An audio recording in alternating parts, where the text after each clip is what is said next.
Hello students, welcome to my channel BrainX Academy. No pain, no gain means अगर आप कोई efforts नहीं लोगे तो you will not get the results.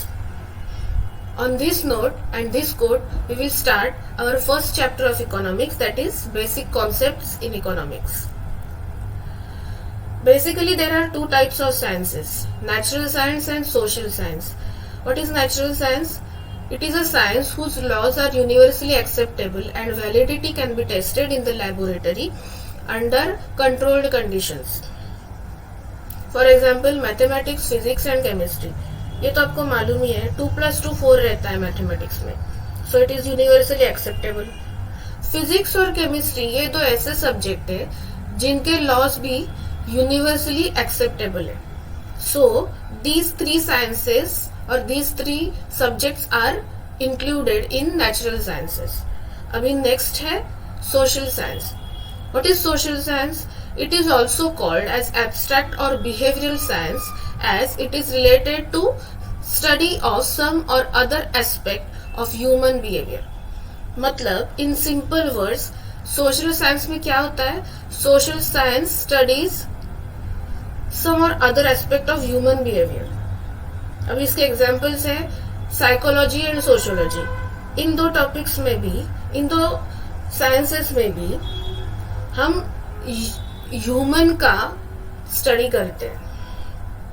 So these psychology and sociology ये दो जो टॉपिक्स है वो कहाँ पे इंक्लूड होते हैं? सोशल साइंस में. अभी हम इकोनॉमिक्स क्या है ये देखते हैं. Meaning of economics. Economics is a social science. The term economics originates from the Greek word oikonomia, means management of the household. It is referred to as Queen of Social Sciences by Paul Samuelson. It deals with economic aspect of human behavior. ये in simple languages में economics का meaning यहाँ पे लिखा है कि economics क्या है? Basically it is a social science. अभी उस ये इकोनॉमिक ये वर्ड कहाँ से ओरिजिनेट हुआ है? Greek word oikonomia. It is referred to as queen of social sciences by Paul Samuelson. Paul Samuelson कहते हैं कि इकोनॉमिक्स क्या है? It is a queen of social sciences. It deals with economic aspect of human behaviour. Economics क्या करता है? Economics aspect of human behaviour के साथ ये डील करता है. अभी नेक्स्ट है economics nature with respect to some popular definitions. अभी अलग अलग इकोनॉमिस्ट होके गए हैं तो उनके डेफिनेशंस इकोनॉमिक्स के क्या है, मतलब वो किस एंगल से इकोनॉमिक्स को देखते हैं, ये हम इस चैप्टर में अंडरस्टैंड करने वाले हैं. सो कौटिल्य फर्स्ट कौन है? Kautilya's views on economics. Kautilya says Artha means wealth and Shastra means science. So, Arthashastra is a science of acquiring and managing wealth. ये कौटिल्य का डेफिनेशन है इकोनॉमिक्स का. तो अभी की पॉइंट्स क्या है उसके?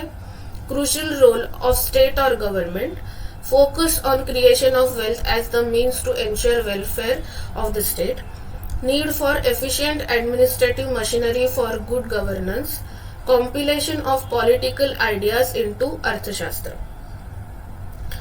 मतलब इस on the basis of the definition of Kautilya ये सारे की पॉइंट्स है. फर्स्ट क्या है? As per Kautilya there is role of state और government in the study of economics. उसके बाद वहां इकोनॉमिक्स पे फोकस कौन सी चीज में है? Focus on creation of wealth. Economics किस चीज पे फोकस करता है? On the creation of wealth. Need for efficient administrative machinery for good governance. मतलब ये जो डिजायर्ड रिजल्ट है, हमको वेल्थ गेन करने का जो डिजायर्ड रिजल्ट है वो अचीव करने के लिए हमको एफिशिएंट मैनेजमेंट का होना बहुत जरूरी है. एडमिनिस्ट्रेशन एफिशिएंट होना बहुत जरूरी है. एंड लास्ट पॉइंट क्या है? compilation of political ideas into Arthashastra. Means there is also existence of political ideas, means politics का भी उसमें एग्जिस्टेंस होना जरूरी है एज पर कौटिल्यज व्यू। ये हुआ फर्स्ट वाला, फर्स्ट इकोनॉमिक्स। उसके बाद अभी ये कौन है, Adam Smiths wealth oriented definition of economics. ये क्या कहते हैं, Adam Smith, a classical economist, is also regarded as father of economics, has given wealth oriented definition of economics. उनका डेफिनेशन है वेल्थ ओरिएंटेड, किनका, Adam Smith.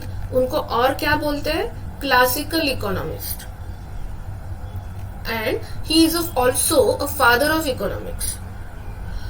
He is most famous for his 1776 piece of work, an inquiry into the nature and causes of nations. He defines economics as a science of wealth. अभी उनके की points क्या है, he says non-intervention of the government, capital and wealth accumulation, nature's law in economic affairs, division of labor as an aspect of growth theory. ये सब बोलते हैं कि there is no intervention, means there is no intervention of the government, capital and wealth accumulation, मतलब capital और wealth को accumulate करो, nature's law in economic affairs, division of labor as an aspect of growth theory. ये इनका view हम देख रहे हैं एडम स्मिथ, उनका डेफिनेशन है वेल्थ ओरिएंटेड। अभी नेक्स्ट कौन है, नेक्स्ट है professor Alfred Marshall's welfare oriented definition of economics. तो welfare oriented definition of neo classical economist Professor Alfred Marshall in the book of Principles of Economics states that economics is study of mankind in the ordinary business of life. It examines that part of individual and social action which is close connected with the attainment and use of material requisites of well-being. ये उनका definition है। अभी उनके key points क्या है, study of an ordinary man, economics is a behavioral science, study of material welfare, economics is not simply a study of wealth.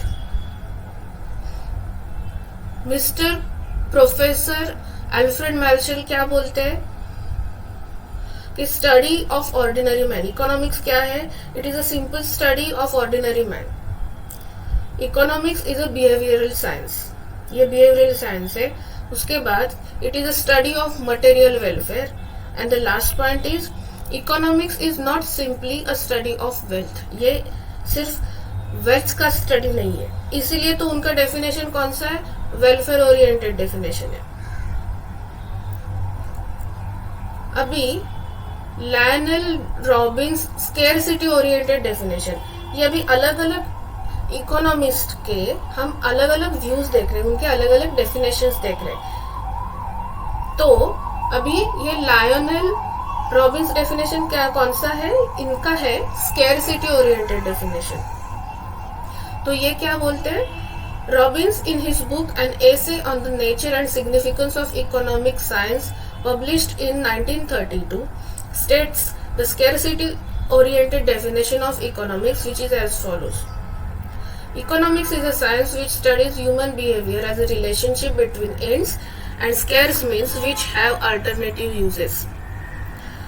अब हम इनके की पॉइंट्स को अंडरस्टैंड करते हैं सो दैट हमको अच्छे से समझ में आएगा इनका मीनिंग क्या है।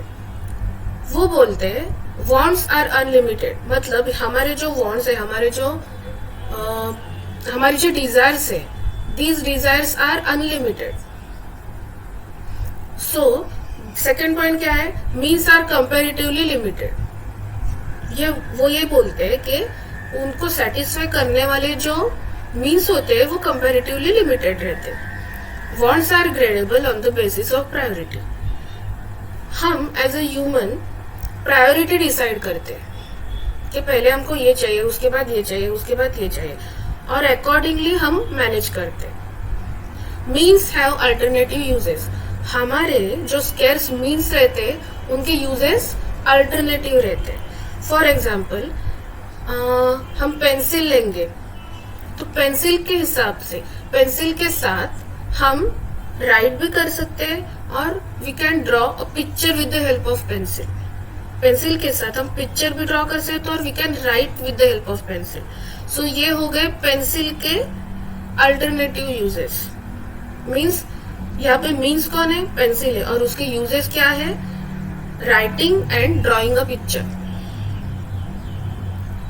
सो आज के सेशन में सिर्फ हम इतना ही देखेंगे. In the next session we will continue with the rest of the chapter. So till then, goodbye, and if you have any queries you can write me in the comment section given below. Bye bye.